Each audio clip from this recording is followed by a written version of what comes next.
The opinions voiced in this podcast are for general information only and are not intended to provide specific advice or recommendations for any individual. To determine which strategies or investments may be suitable for you, consult the appropriate qualified professional prior to making a decision.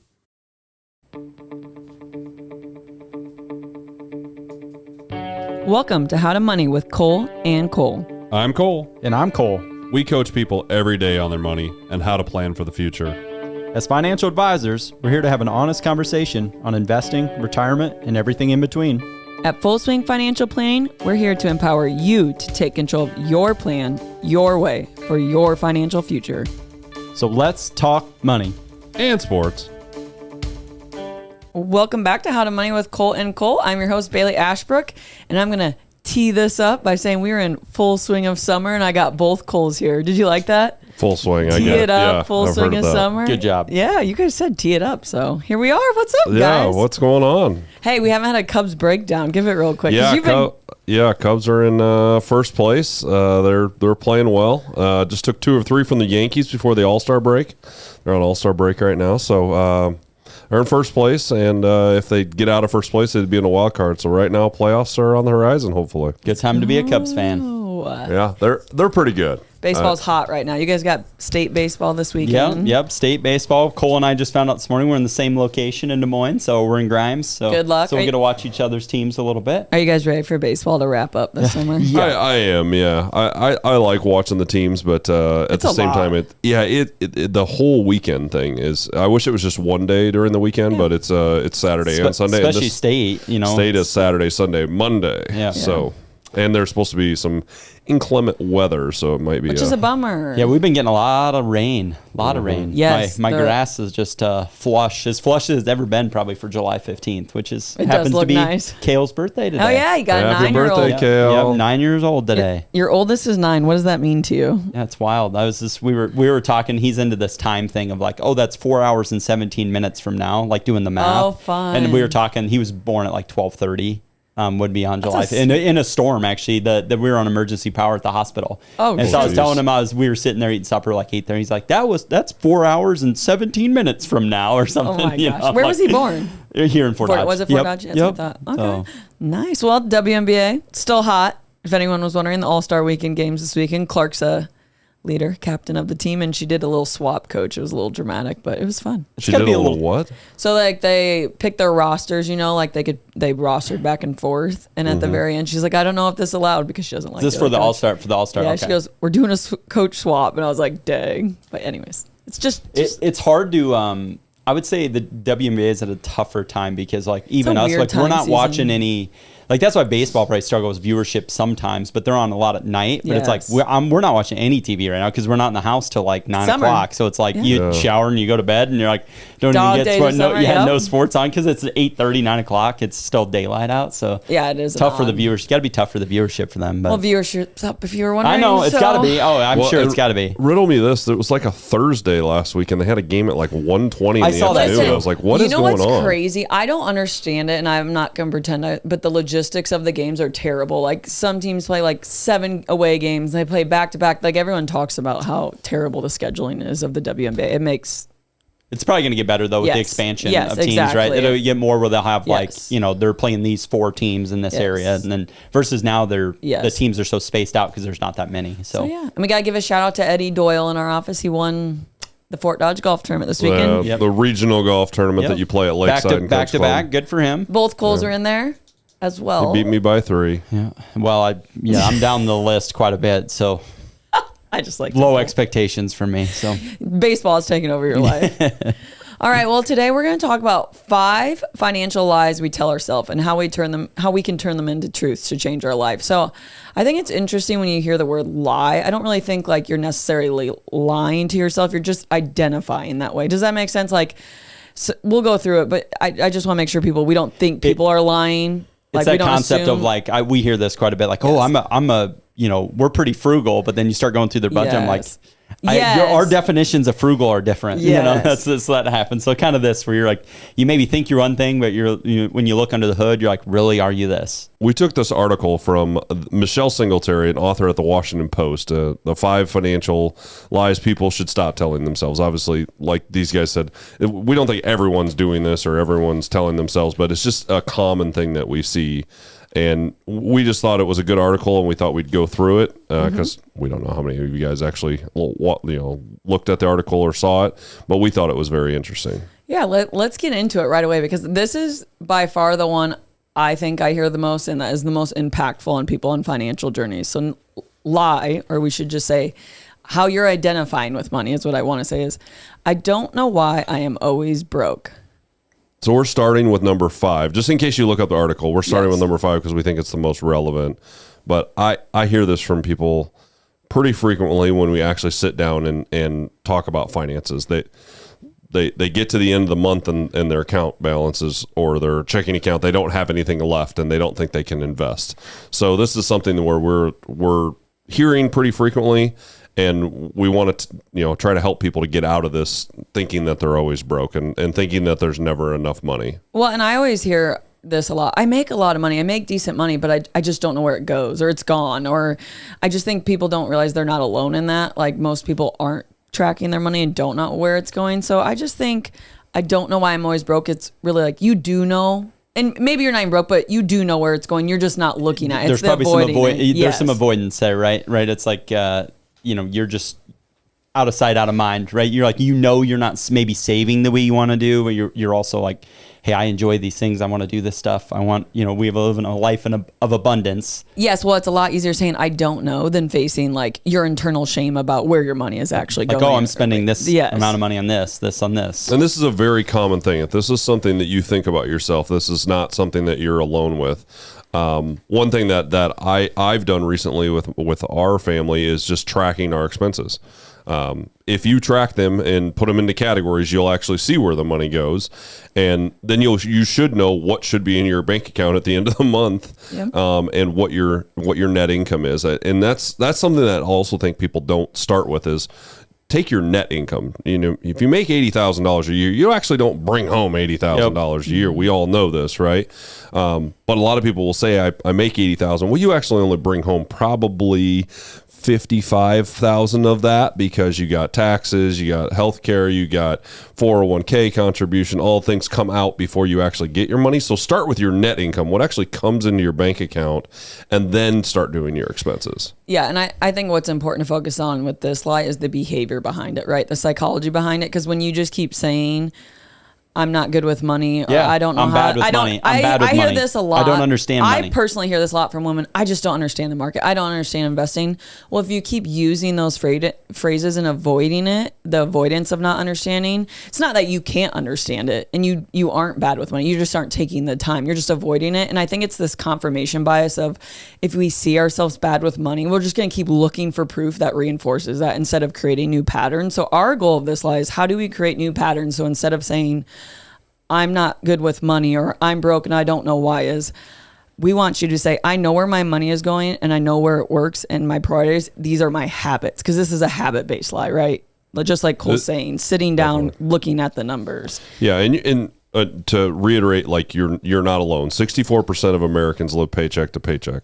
Not recommending that, obviously, and 51% of those people make over $100,000 a year, which is wild, because that's obviously a very good income, especially if you're here in Iowa. I would say too, the people say, I'm broke, I don't know where my money's going, or people that have good incomes. You know what I'm saying? Like, they're not people that just don't have the income to make it happen. So I like those stats from Payments 2024. But yeah, there's invisible spending categories. And I just think being able to say, I know where my money is going, I make it work for me, is much better than I'm broke, I don't know where my money is going. So that's the goal of the lie, right? We want to flip that. You've got to track it. You have to track it. If you're having this problem, you've got to track your expenses and see where the money is going before you're going to figure out how you can fix the situation and try to end up with some money at the end.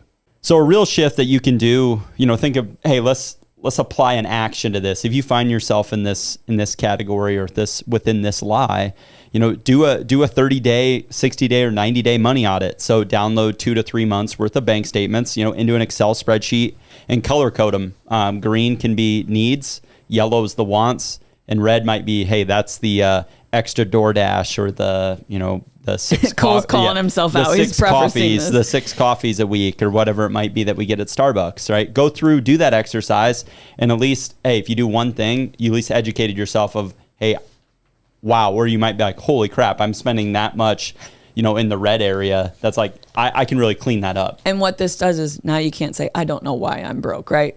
And along with bank statements, do your credit card statements as well, because I've met with people and they're like, well, we pay $2,500 a month on our credit card, and I'm like, okay, well, what was that? Well, yes, they don't know. It's just we slid our credit card.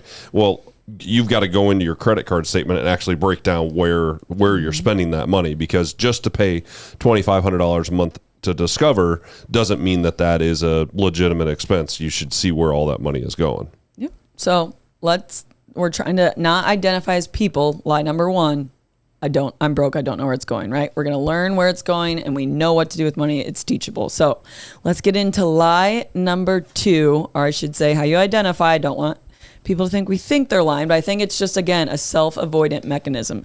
I have an emergency fund. So many do have a savings account, but in reality, they kind of use it as a checking account. And as an emergency fund is completely different, right? We're setting that side of money for emergencies. Not I want a motorcycle, not I want a vacation. This is the emergency, like the roof, the car breakdown. Yes, you can save those things separately. But so when people say, I have an emergency fund, it truly needs to be an emergency fund, not a second checking account. I've asked this question to people, like, if you had a $5,000 emergency tomorrow, where would that money come from?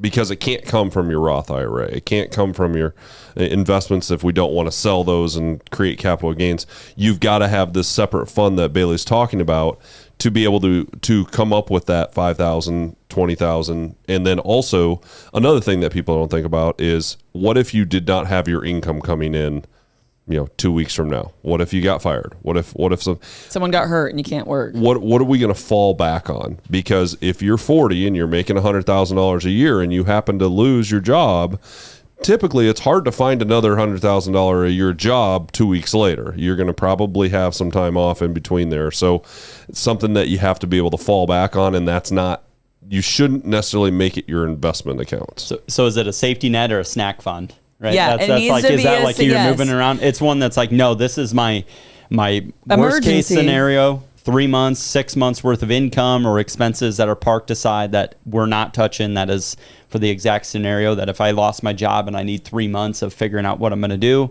I don't, have to dip into my retirement accounts just to fund, pay my needs for the month. Yeah. And what I like about these lies, it's such a behavioral insight, right? Like all of these have behavior insight, and like it's the present bias. We prioritize what feels good now over what's important later. Like we always talk about that. Yes, I want this right now. I have 30,000 emergency fund, but is it an emergency? You know what I mean? Those are the things you just really want to think about. And then mental accounting, like, go ahead. No, I was just to piggyback on that, some stats. Like, yeah, like it's like these are all from Bankrate. 46% of U.S. adults say they could not cover 3 months worth of expenses. So obviously, I mean, you and I talk to a lot of, or we all talk to a lot of people and ask these questions. And that's one of the first ones. Do you have an emergency fund? Someone's brand new. That's generally going to be in our first meeting.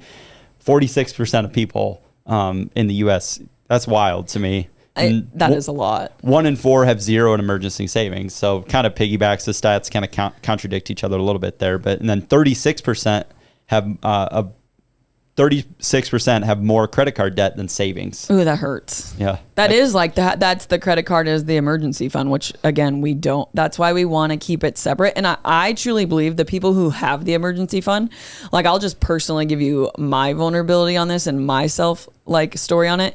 When me and Luke were really young, we didn't have it. I mean, I did. Luke didn't, but we weren't joint money yet. And sorry, Luke, threw you under the bus again. Just threw him right under the bus. Like, geez, Luke. He's always like, you're always talking about me. But my point is, once we had the emergency fund, it's like we never use it. Our emergency fund has been the same since day was 1 year old. It's fully funded, and I never need it because it's just like this safety net. And every emergency, we end up cash flowing just because we like that amount. It's secure. It's there if if we actually have an emergency.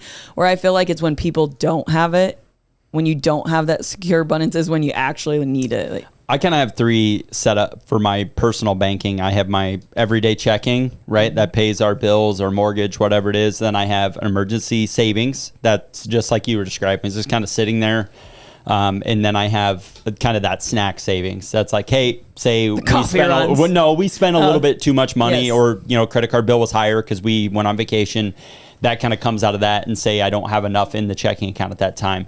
That money kind of will fluctuate back and forth, but the emergency savings is completely separate. And the other 2 are kind of a variable, just based on, kind of our spending or the time of year. Sometimes, especially like this time of year, baseball, we're buying hotels every freaking weekend. So credit card bill's a hair higher. Spendy. Yeah, hair higher. I do think this comes again from shame. Like when you ask people like, oh, do you have an emergency fund? They're either like, you can tell, yes, I have it, it's this much, or yeah, I have some saved up, it's around, and it's not enough, right? It's like 2 to 5,000. I'm like, okay, that's 1 month, right? Let's get to 3 to 6 months of emergency. But I think it's always great to shift tips, to get to no, this is just only emergency fund, is out of sight, out of mind. Like it automatically transfers out of your paycheck, and once you get to amount, you leave it and forget it. Whether it's in a high yield savings, a money market. I personally have mine in a high yield savings, just somewhere where you don't see it every day, right? Where you can't access it right away. Like for example, my emergency fund, it takes a day or 2 to transfer, and I did that intentionally because what emergency do you ever have you need the money that day? I talk about this a lot with clients.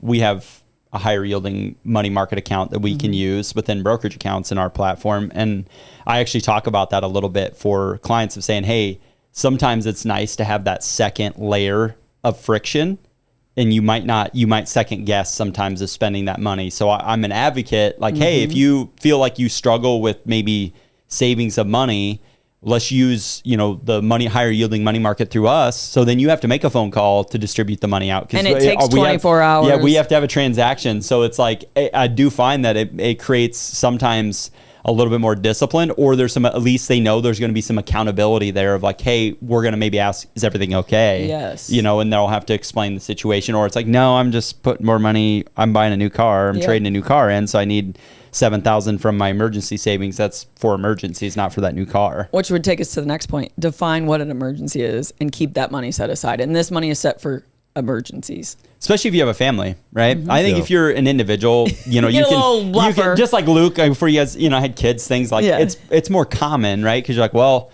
if I can't have this month, I'm okay going without. But if you got 3 mouths to feed, it's much different, right? A little different, yeah. So definition of an emergency is something that is out of the blue, not something that you're already, like a car, like that's coming. Yep.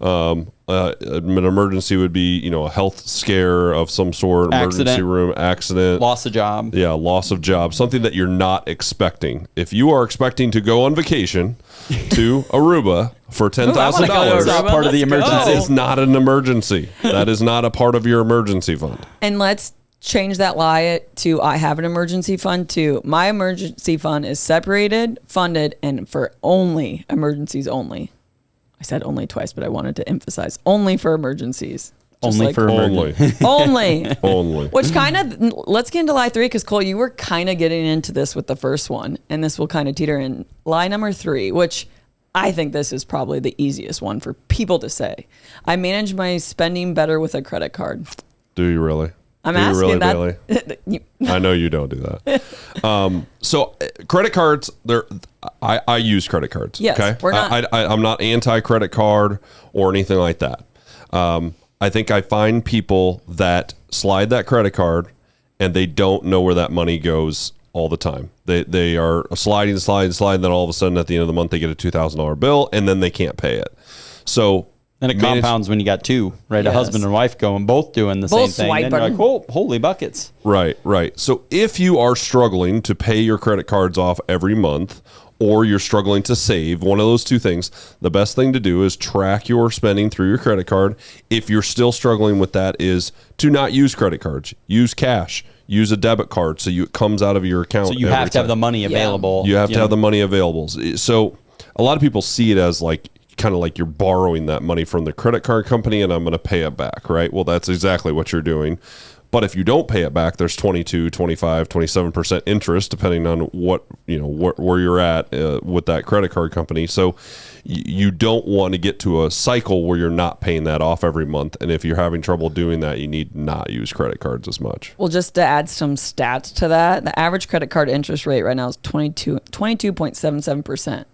Meaning you're paying way more than you're earning in rewards. You know what I mean? If you're not paying off, these are as if you're not paying off the balance. Let's break that down a little bit for people because I think we talk percentages a lot and people don't actually go for it, Matt, get it. man. So every $1,000 that you don't pay off for 12 months on a credit card, you are going to pay $220 worth of interest on that $1,000. That's what 22% of that is.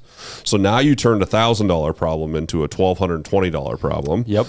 And then obviously you go to the next year. And if it keeps revolving and you're not paying it off. And you're always playing catch up. You're always playing catch up, right? So again, credit cards are not bad. If you can manage your credit cards, if you're not struggling with paying them off, it's not a bad thing to do and get points and things like that. But if you are, you need to stop going the credit card route and go a different route. You should have the money available to pay the balance. Yes, that's what I was just going to say. I think obviously we've talked about this in other episodes. It's a lot, and there's psychology behind it. It's behavior psychology. It's kind of the same thing with all these lies. Swiping versus taking your hard-earned money that it's either has to be on the card or has to be cash. There is a difference. You spend very quickly in a much easier world. They say people spend 12 to 18% more on credit card than cash for the same item. That's wild. I can see though how that happens. I can see it for sure. And then the average credit card balance is in the U.S. is over $6,000. So I mean, we hear things like, "Oh, I use it for points. I use it to help me track spending. I paid off every month. Well, most months." Or I like the points, but great if you're getting those points and you're not paying off, you're still got that 22% interest. So the points aren't really adding up. So yes, there's a convenience behind it. I do think it's a personality thing, right? Like, if you're budgeting and like Cole was saying, and you're tracking like, okay, I'm putting gas, groceries, all these things on the credit card, you still have these limits, right? You still know what you're going to make this month and what you budget for each of those items. You just can't exceed that, right? Yep. And I do think it's personality wise. Like I do think some people just don't have the self-control. Yep. Yeah. And I completely agree. Full disclosure. I mean, me and Molly use credit cards for a lot of transactions. But I also track those transactions as they come in on a daily, weekly basis and what we're spending in each category. So it's not something like we just have this balance on our credit card and we pay it off at the end of the month and I have no idea where that money went. That's where I think that the disconnect is between people and credit cards is they don't know if they spend $1,000 on shopping or $1,000 on gas. Because if you're spending $1,000 on gas and your budget is $1,000 for gas, then that's okay.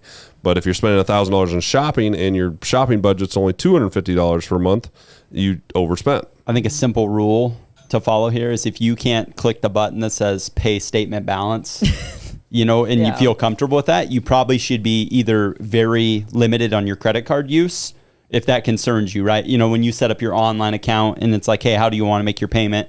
I always make sure I try to anyways. There's been times where we've had, just like everyone, we've had something go on or spending's a lot more and we didn't have the money available. But every account that we have, we try to do a statement balance payment. So we know we're never paying interest on the account. I set up auto pay.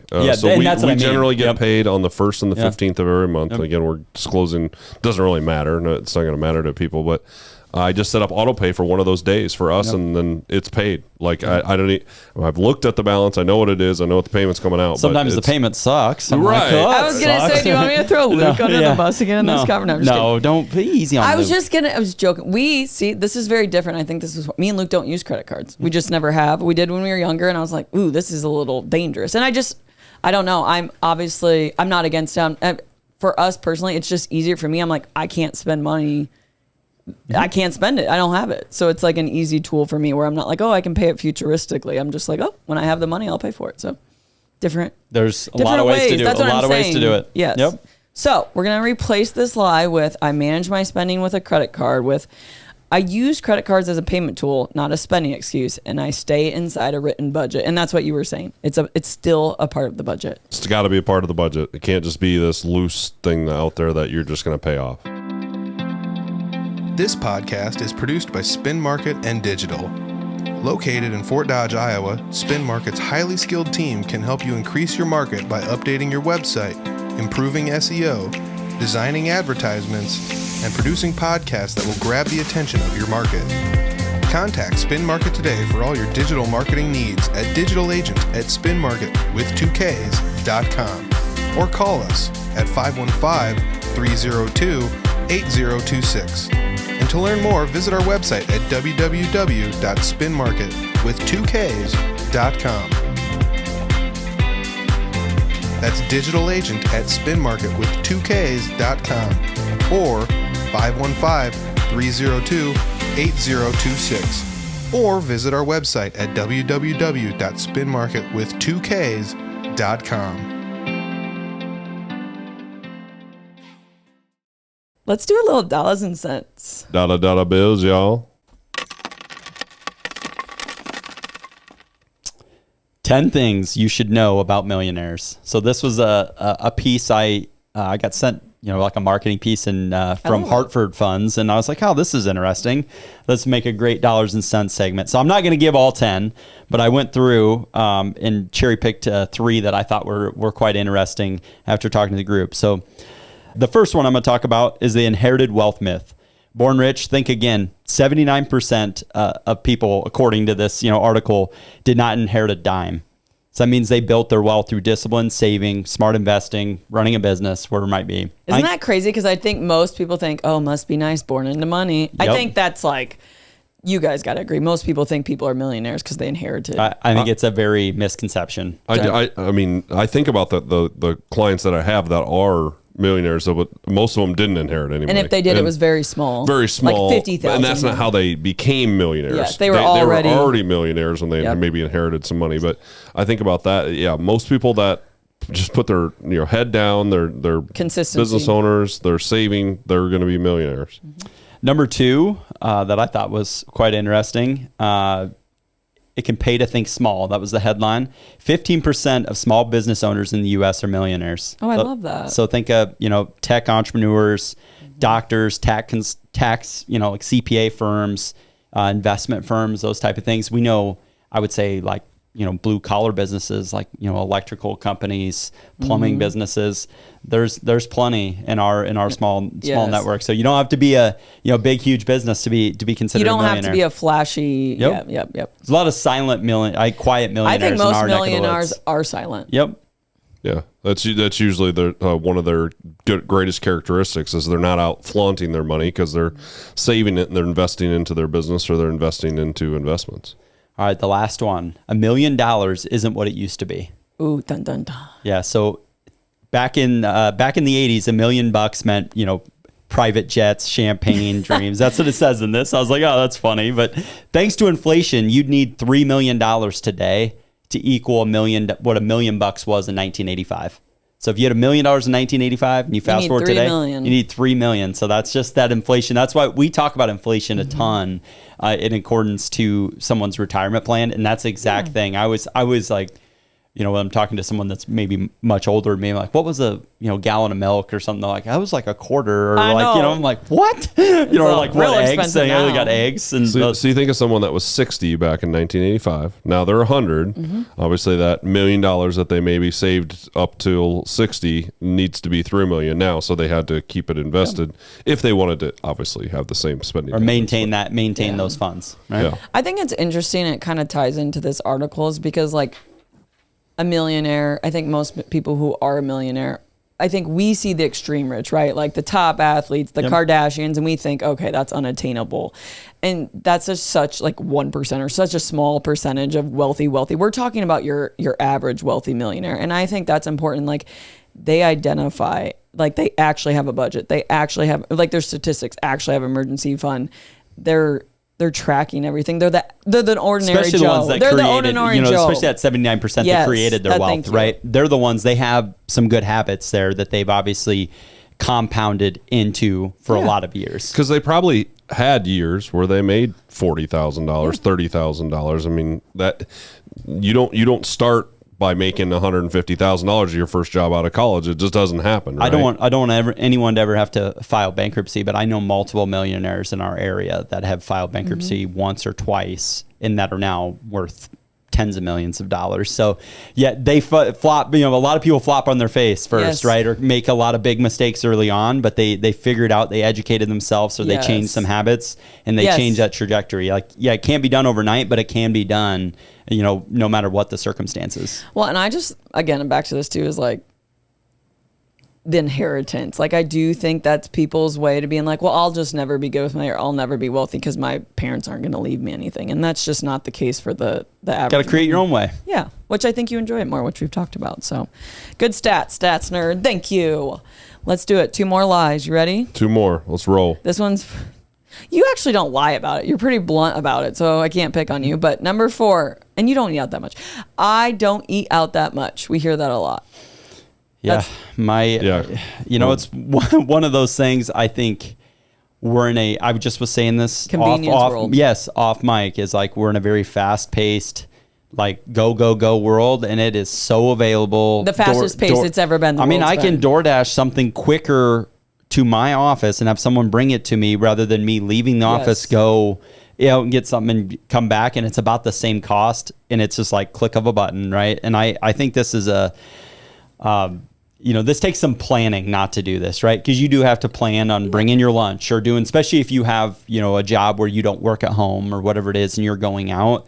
But yeah, I think a lot of people, this would be, especially in the US, I think people would be shocked if they budgeted and looked through from an accountability standpoint of how much they spend eating out or getting drinks or getting coffee. I kind of put those all in the DoorDash, the gas station, is a huge deal here, so it's like, and that's in my we personal love our world. Stellas. Yeah, we love our Stellas. We love, I love my Subway, and I think everyone thinks they're the exception. Like, oh, I really don't eat out that much. Until all we're saying is look at it, pay attention to it. That's what we're really saying. But there's some updated eating stats out there, and I think they are kind of interesting.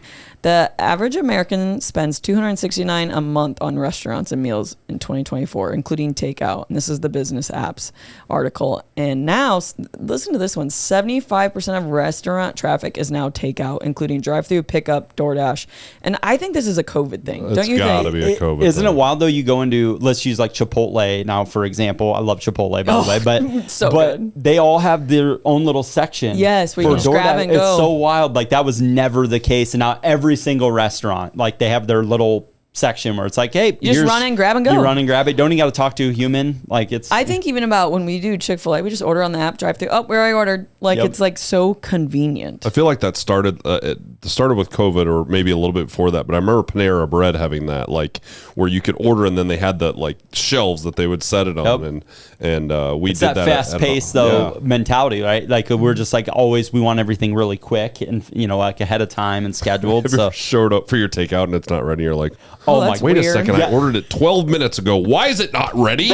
I've had like.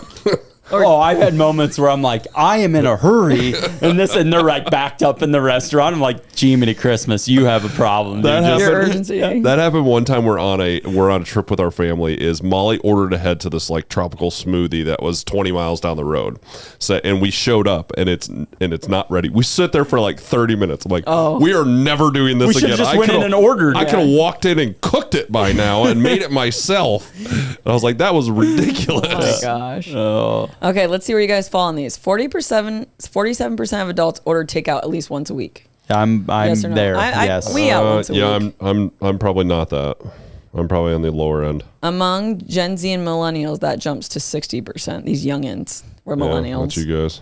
40% of people order food delivery apps like DoorDash 3 to 5 times per month. Oh, easily. I'm one, easily. Maybe one. Over. Yeah. Be over for me. I'm way under there. DoorDash users average about 4.6 orders a month. Gen Z is 5.1 times a month.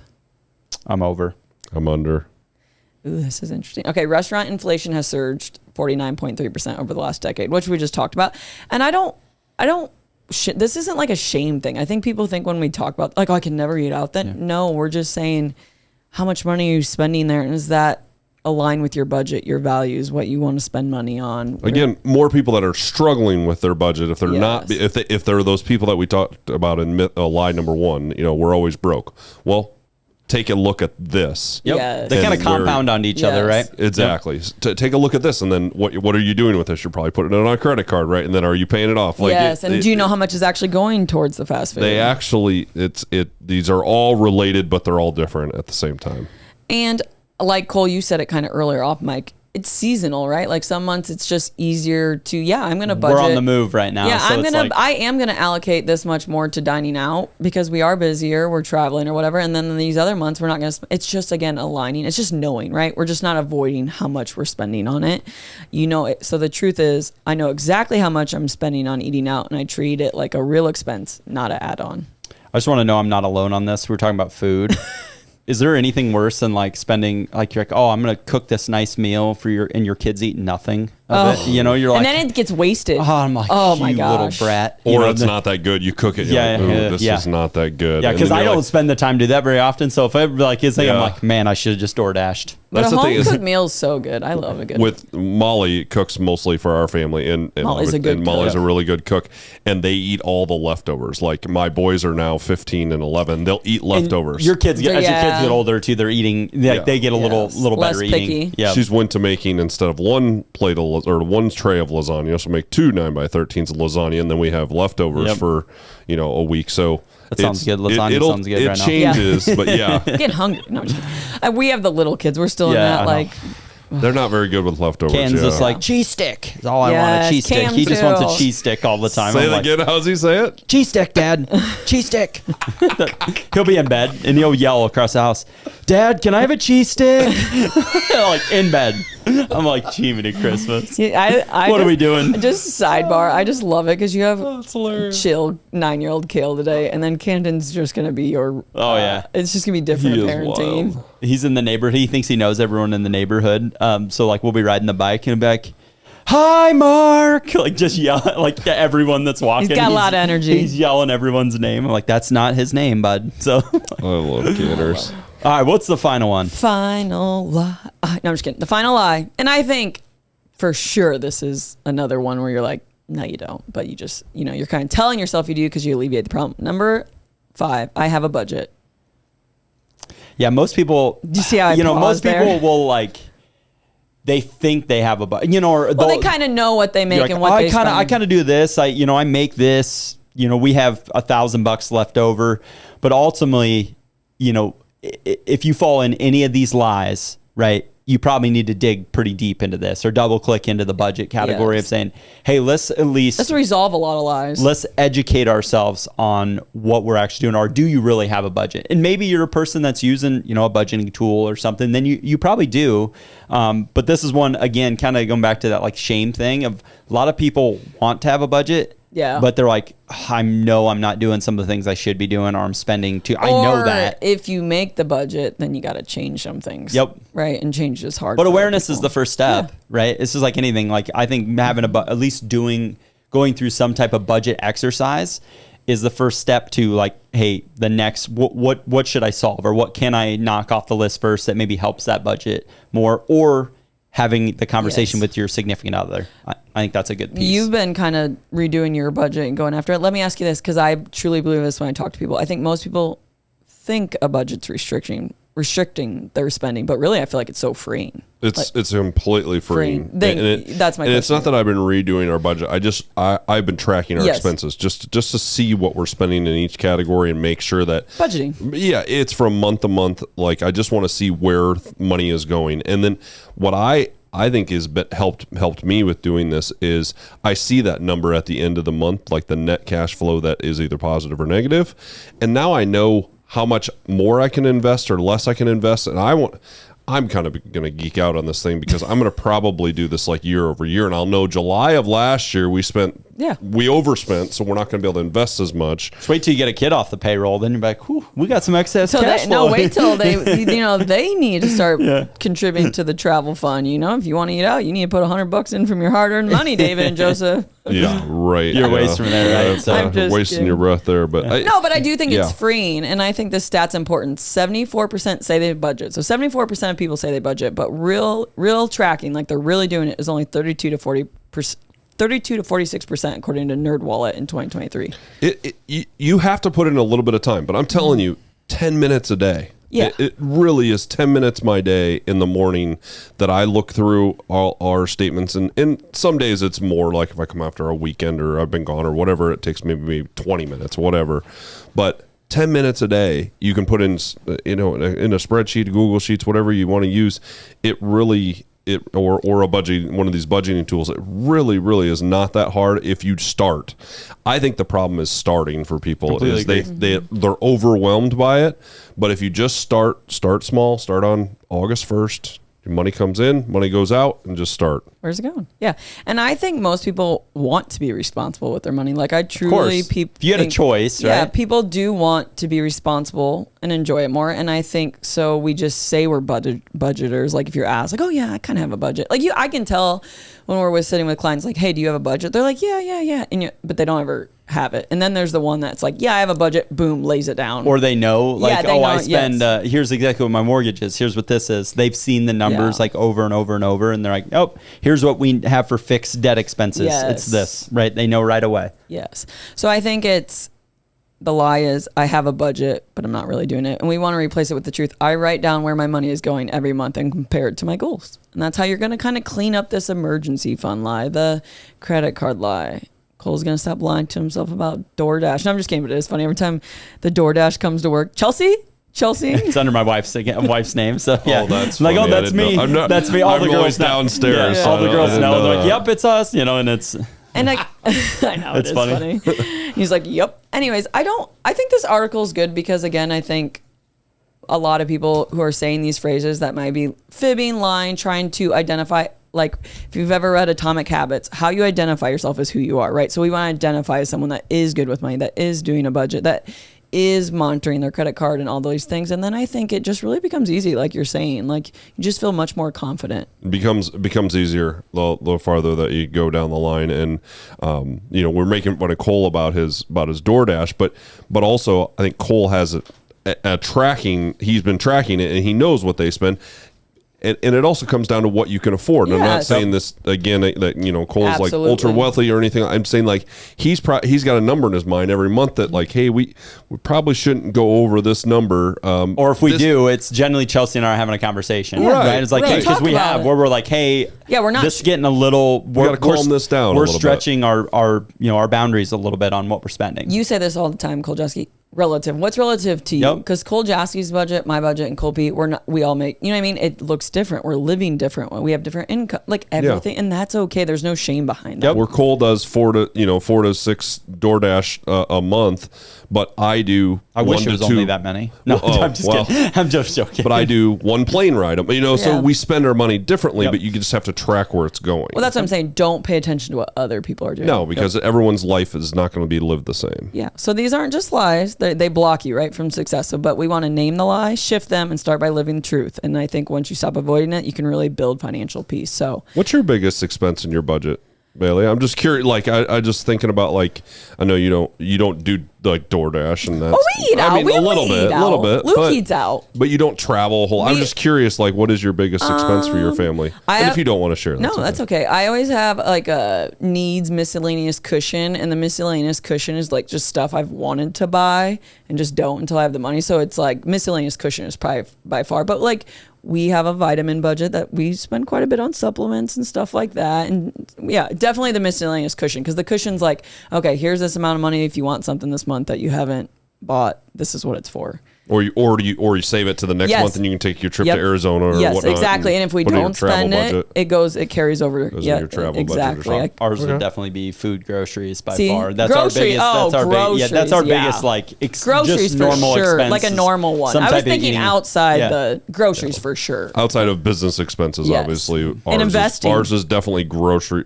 See, I so investing is always net. I'm always doing that before I net out. So I don't. Yeah, I so include it. See, there's multiple ways to budget. That's what we're finding out here. People budget differently and think about it differently. Yeah. So the investment part of it, I've already taken out. Like I don't even think about that. So same concept. Yeah. Yeah. Different way of inputting ours it. is definitely travel, and then yours is for sure travel. groceries. Yeah. Well, groceries are crazy. I was telling these guys that like I roll all our eating out while we're traveling into our travel budget. Yeah. So I do. It is interesting because I am a nerd and I have budgeted for a long time.